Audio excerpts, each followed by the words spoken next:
Polls show that currently Mitt Romney is the frontrunner for the Republican nomination for president, and he's hoping to turn his popularity into votes. You know, Gordon, one important place where Romney could get those votes would be in New Hampshire. David Brody looks at how Romney is doing in that key primary state. Thanks, you guys. Thank you. Good to see you. Mitt Romney wants to be known as a regular in places like Mary Ann's Diner. It helps that the candidate served as governor next door in Massachusetts. Many here see him as a middle-of-the-road Republican. Press that button. That plays well in the more moderate Granite State. It's time for somebody to be in the middle, which is one reason right now I'm very supportive of Mitt Romney, because I think he represents middle ground more than anybody. When you're seen as leading the pack, you can count on two things. Which diner did you like better? The media following your every move, and politicos analyzing your chances. The sense here is not that he is just this formidable frontrunner. It's that he's the frontrunner by default. That's because most of the field is unknown, and most voters haven't made up their minds yet. With a Mormon faith and questions about changing positions on some social issues, Romney will bypass evangelical-heavy Iowa and focus his effort here. For Mitt Romney, the front runner, supposedly, but a nominal front runner because he's not got the size of the lead that we've seen in past campaigns.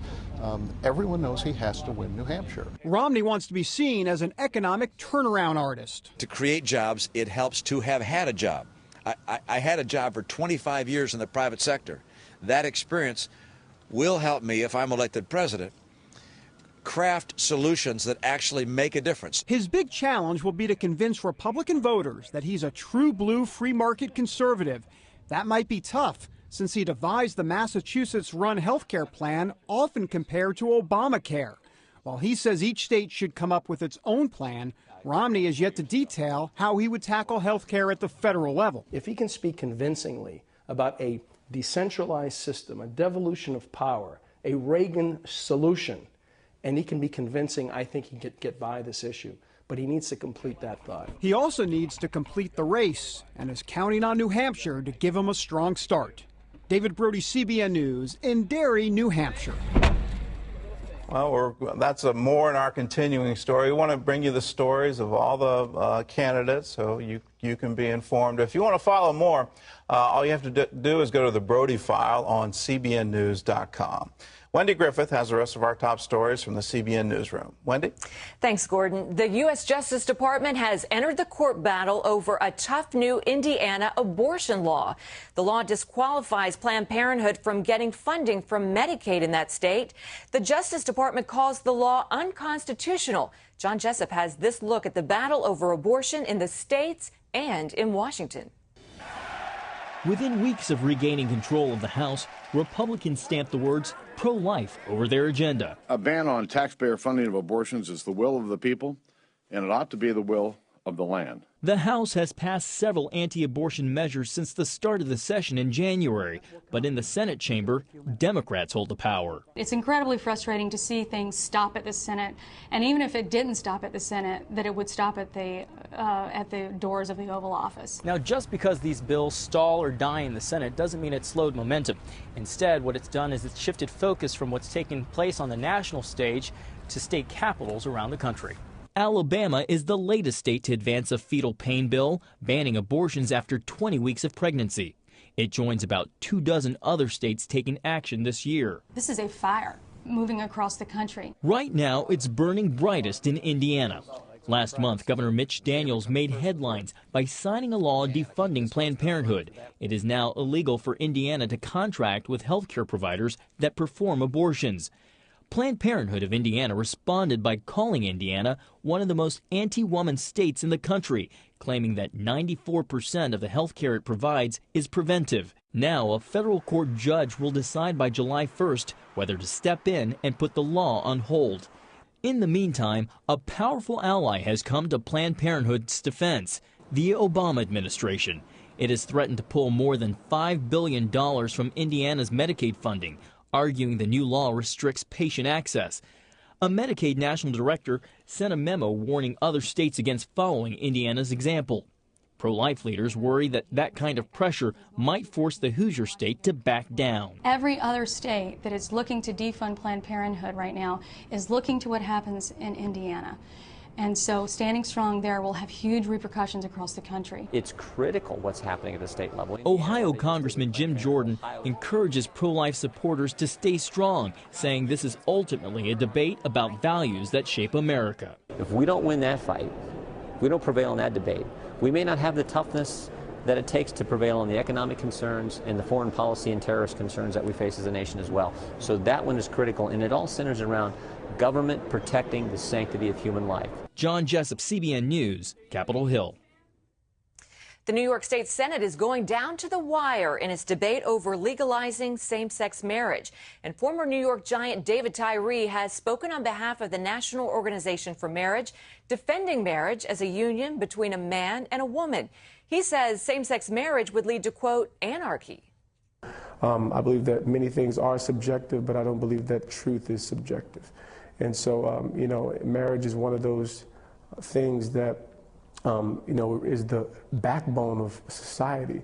So if you redefine it, it changes, you know, the way we educate our children. It changes the way, you know, the perception of what is good, what is right, and what is just. Tyree is best known for an incredible catch in the 2007 Super Bowl. The play helped the Giants win. CBN sat down with Tyree shortly after the Super Bowl. He talked about his football and his faith in God.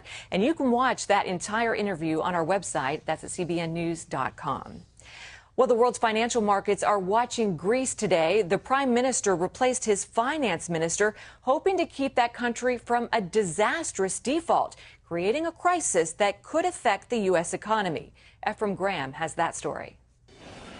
Financial disaster is a near reality in Greece, where there are protests and riots in the street. This is not just a European crisis. It's impossible now to have a financial crisis contained to one corner of the world. When it affects Europe, it's going to affect the United States as well. The impact of Greece's financial crisis on the U.S. was felt this week when the market dropped on fears Greece is on the verge of bankruptcy.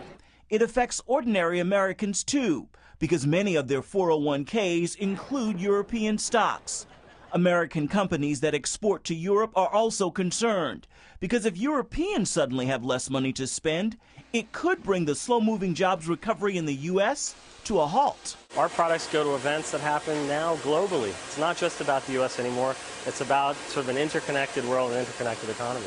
Ephraim Graham, CBN News. And back here at home, Vice President Biden and congressional negotiators are trying to reach a deal to raise the government's debt ceiling to let Washington borrow more money to keep operating. Democrats are against cuts in Social Security and Medicare, and they want to raise taxes on upper-income Americans. Republicans want to cut $2 to $2.5 trillion in spending, but they oppose tax increases. Some things never change, Gordon. That's right. You can literally go back to 1980, and it's the same script. The Democrats oppose cuts. They want to raise taxes. Republicans oppose taxes, and they want to cut wherever they can. We've got to come together on this because the deficit we are all facing, whether you're a Democrat or a Republican or an independent or none of the above, we're all facing it if you're an American citizen. And at $1.5 trillion a year on top of a $14 trillion deficit, we are spending out of control, and until we get to some kind of agreement, and quickly, those riots you saw in Greece could happen here. But most importantly, will we be able to pay our financial obligations? Will we be able to pay the Social Security checks? Will we be able to pay for Medicaid, Medicare? Will we be able to even pay the interest on our debt? Those are big questions, and I hope we can come to some kind of agreement quickly. Heisman Trophy winner Danny Wuerffel has been diagnosed with a rare disorder. The former Florida quarterback is receiving outpatient treatment for Guillain-Barré syndrome. He's expected to make a full recovery. Wuerffel is the head of Desire Street Ministries, a Christian charity serving the poor in New Orleans. Operation Blessing surprised a Joplin, Missouri couple with a home makeover. The couple has been living in a tent since the deadly tornado that struck the city back in May. OB agreed to help the couple repair their roof, But instead, Operation Blessing, along with the Home Depot, gutted, rebuilt, rewired, and re-roofed the couple's home. They were able to complete the project in only 7 days. They also surprised the couple by painting and furnishing the home. Wow. And you can find out more about Operation Blessing by going to their website. That's ob.org.